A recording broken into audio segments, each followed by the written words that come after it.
I am not the Jordan Peterson whisperer, although I do attempt to explain a lot of his ideas in my videos, and I'm greatly influenced by him. So I'm not here to speak on behalf of Jordan Peterson. I'm here to, yes, wipe your ass, clean your room and wipe your ass, and Clean wash your your penis room as and well. wipe your ass.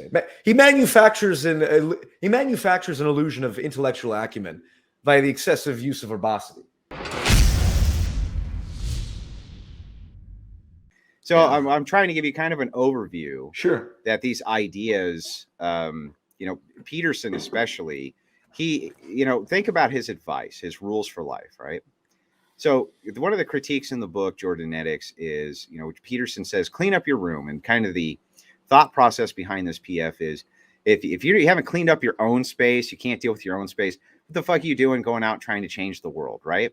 Right. This seems like sound advice, but as Vox Day points out, it's like, well, you don't have time to clean your room when you're trying to fight off the fucking hordes, right? You have better shit to do than clean your fucking room, Sure. right? And there's a whole lot of messy people who are brilliant political strategists. And it's like, so while this kind of down Holmesy type commonsensical thinking, I think takes root, I don't think people think it through that well. Sure. Well, let me say a couple things. So first off, I am a great admirer of Jordan Peterson, obviously. I am not the Jordan Peterson whisperer, although I do attempt to explain a lot of his ideas in my videos, and I'm greatly influenced by him. So I'm not here to speak on behalf of Jordan Peterson. I'm here to, yes, wipe your ass, clean your room and wipe your ass, and wash your penis as well. Wipe your ass. Who knew before Jordan Peterson though? I am Who knew? right. I am not here to speak on behalf of. I can only speak on behalf of myself and what I've adopted from Peterson's perspective. So I'm not going to say, well. So I'll share my opinion that has been influenced by Peterson, but it's ultimately my perspective. The idea about cleaning your room stuff, or the cleaning your room thing. It's like, if the point is, well, you said you can't clean your room when you're fighting off the hordes. It's like, well, I agree, but I think a lot of people who would say that are more likely using that as externalizing their personal problems under an excuse. So, for example, when people say like, well, I saw this one lady say, I think it was when Jordan Peterson was on Bill Maher. She's like, well, how can anyone be expected to raise children normally when Donald Trump is president? It's like, what? That's an abdication of your responsibility under the guise of, well, there's some bigger, evil force in the culture that is preventing me from living out my day-to-day life. It's like, if you genuinely want to fight the horde, you need to be the kind of person who is capable of fighting the horde. And in order to be the kind of person that's capable of fighting the horde, you have to start small. And so if you can't even get out of bed on time and you don't work out and you have bad sleeping habits and you languish in poor mental health, how can you be expected to fight against the postmodern neo-Marxists or the far right, right? who And are that's capitalizing and this is what I mean by kind of the sophistry of this supposed conventional wisdom, right? So my argument to this, and this is kind of the argument in the book, would be, who gives a shit at the dilapidated state of a genius's room, right? Who cares? Sure, that's assuming it's a genius. About the dilapidated state of a brilliant man's room, right? Jordan Peterson's probably not addressing his advice towards the geniuses. But that's the thing, is that the people who have the influence and things like this are not the stupid people generally. The people who pull the strings of power are not completely stupid and inept and incompetent human beings. Some of them are, but most. And he's saying, the Fishers of the world, who are the genius chess players at 11, they may have a dirty room, but they're still going to kick your ass at chess, right? So right, but to that point, Fisher fell apart precisely because he didn't have the rest of his life put together.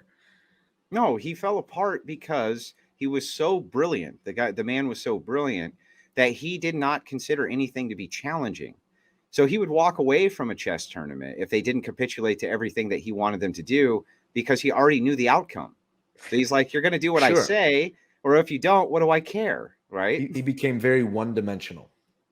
Well, that's his only domain of expertise was chess, right? But then when it came to his personal life, didn't he write like very long love letters and stuff to different people? Because he had And I all would kinds of say, brilliant people do crazy shit, and all kinds of brilliant people don't do crazy shit. It just depends, it depends. sure, But yes, what I'm saying to you is that, like, hyper focusing specifically on self improvement is also a mental illness. I Just agree so with that. Oh, that for sure. There's a toxicity to, the hustle culture grind type thing at the expense of, well, it's like, well, like breeds I'm gonna arrogance, right? Breeds arrogance. right, and it silos you, and I think that people will have the mentality of like, well, all these other people, they're out drinking and partying and watching sports while I'm doing, fancy politics stuff and stuff like that, and I certainly was tempted and perhaps fell into that and definitely fell into that for a period of time. But it's like, well, socializing and make and finding a community and having a network, it's like that's just as important as reading books or any studying or something like that. In fact, that's probably more important. And sports and stuff, it's like people have been playing sports for thousands of years, and if you view that with contempt, it's because you're ignorant of the psychological underpinnings behind beneath it. But I guess Yeah. well, what I was going to say is sophistry is a strong word. Michael Eric Dyson's a sophist. That's when I hear pontificating ad nauseum, or what does he say? He manufactures an illusion of intellectual acumen by the excessive use of verbosity, which is using big words to sound smart, right? Jordan Peterson, people say that a lot, that he says like word salad and stuff like that, but I I understand that perspective totally. Metaphorical substrate. You're not really an atheist. You believe in God. I act as if God exists. I don't really believe, it's not really like the same as believing in God. It's all this complicated stuff. But I certainly, for me, I've taken pretty, I've studied him for a while and taken in-depth notes on his lectures and all that. And I'm pretty confident in understanding what he says and why he says it. So when you say sophistry and word salad, it's like what's a specific example of something Hang you on. think is word salad? I don't care if you rep AF in the chat. It doesn't bother me, Andy.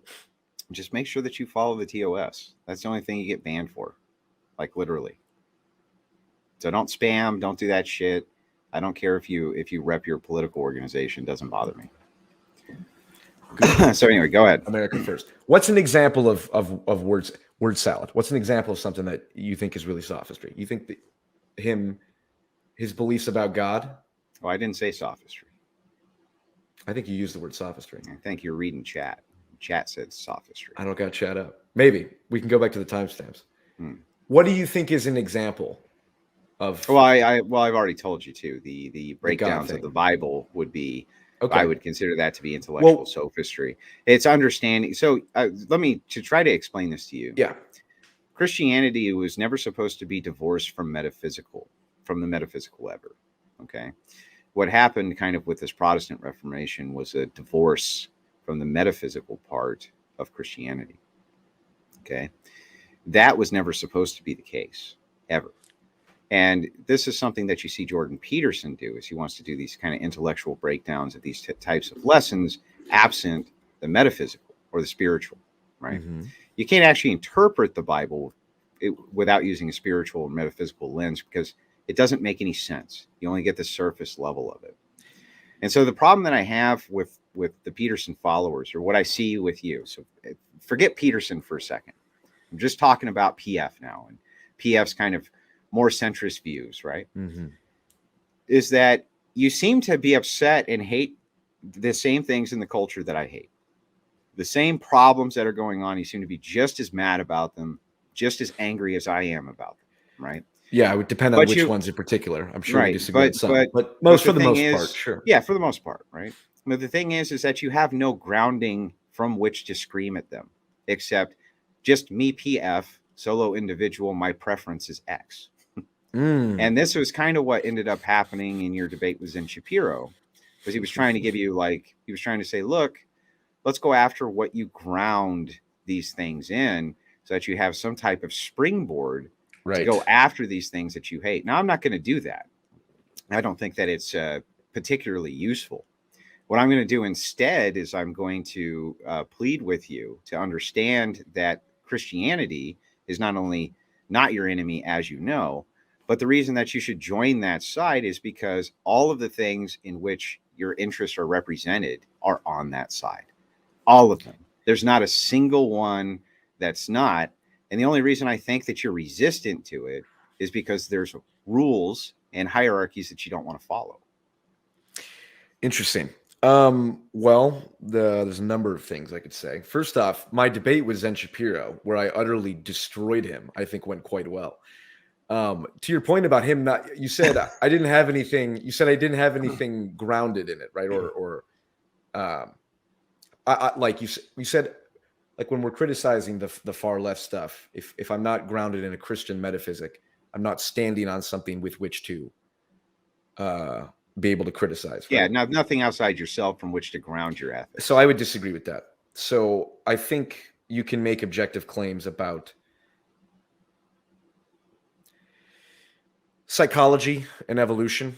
So, for example, I think the point I was making, maybe we can go into this now, is like, for example, the Christian metaphysics that you're talking about is in some sense built into our biology. It was socialized into us as a consequence of being in a Christian culture. So when I asked Zen about like funny, can you objectively define funny? Can I stand on something with which to then describe what is or is not funny objectively? The answer is no. It's being funny is something that is experienced in the moment. You can't put rational words to it. And I would say that the central idea in Peterson's work is it's that concept is meaning. So meaning is a real instinct. It's a physiological instinct, like hunger or thirst. There's no metaphysics necessary to prove the reality of hunger or thirst, right? And I would say the same thing about meaning. You either are meaningfully engaged in something or you're not. And there's a lot of empirical and objective psychological evidence behind it.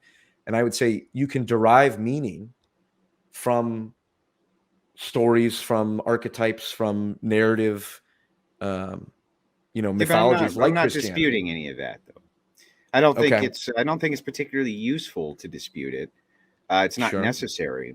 What I'm appealing to is your own interest instead. My own interest. Right. So from your own interest, every one of the values that you would tend to espouse as being good, subjectively good. Mm-hmm. You can't really be an objective moralist without God. It's really hard to have objective truth without grounding, right? But that aside, what I'm saying to you specifically is that if all we're looking at is subjective truth, then can't we at least agree that if you're a Peterson fan, you're something of an apologist for Christians, right? I'm Christian adjacent. Again, I'm not here to convert you to Christianity, only to Christian ethics, right? Well, I'm already. As a Peterson fan, I'm already a Christian. You're already in that Christian. So there we go. Ethics, There's right? no issue. Okay, so hang on. Uh-huh. But I have to ask because I don't believe you, right? Just like I don't believe him. That's fair. That they really follow Christian ethics. So